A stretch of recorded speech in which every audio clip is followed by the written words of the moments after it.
Почитувани, сведоци сме дека голем број на важни реформски закони целиот период се носат по скратена постапка, а за истите е потребна широка дебата во кој ќе се слушнат мислењата на засегнатите страни, како и мислењето на пошироката јавност. Се со цел носење на закон кој нема да биде додворување на одредена категорија на граѓани, туку ќе биде во насока на подобрување на квалитетот на нивниот живот. Пратеничката група на ВМРО-ДПМН и Коалицијата за подобра Македонија денеска поднесе амандмани за подобрување на текстот на пакетот предложени закони од социјалната сфера. Именно, ние како пратеници преку остварување на средби со представници од социјално ранливите групи на граѓани, со лицата со попреченост и нивните представници, согласно забелешките кои беа изнесени преку нашите средби, како и на јавната расправа за предлог на законот за социјална заштита, бараме нашите амандмани да бидат вградени во предложеното законско решение,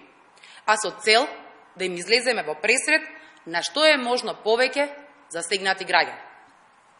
Со предлог законот за социјална заштита, што го предлага министерката Мила Царовска, се крати, односно се намалува дури за 50% додатокот за покривање на дел од трошоците за потрошувачки енергенси во домаќинството од 12 на 6 месеци, поради што поднесовме амандман да остане како што беше и досега, односно покривање на овој вид на трошоци во период од 12 месеци. Со член 78 од истиот закон се оневозможува користење на надоместок за услугата помош и нега во домот, доколку истовремено се користи услугата лична асистенција. На овој член предложивме амандман за враќање на постоечкото законско решение и користење на надоместок на услугата помош и нега во домот и услугата лична асистенција истовремено. Со предлог законот за социјална заштита се укинува и правото на парична помош на мајка која родила 4-то дете. Со амандманот кој го поднесовме, бараме со предлог законот да не се брише оваа законска одредба и да остане правото на мајката која родила 4-то дете да оствари право на парична помош. Со предлог законот за социјална сигурност за старите лица, постојаната парична помош се трансформира, така што сега ова право ќе го ужива само еден од брачните другари со навршени 65 години, исклучувајќи ја можноста на брачниот другар или лицето со кое живее во вонбрачна заедница да го оствари тоа право како соуживател, за што со амандман интервениравме во соодветниот член. Со предложените измени и дополнувања на Законот за заштита на децата,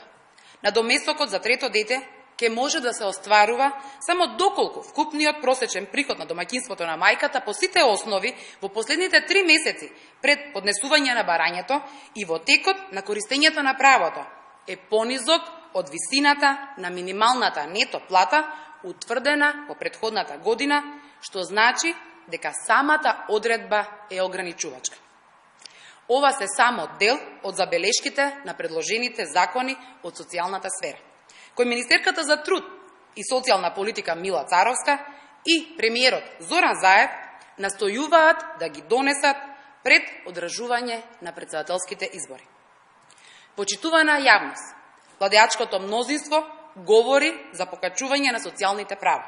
а во суштина станува збор за истите надоместоци кои се трансформираат од една во друга категорија. Благодарам.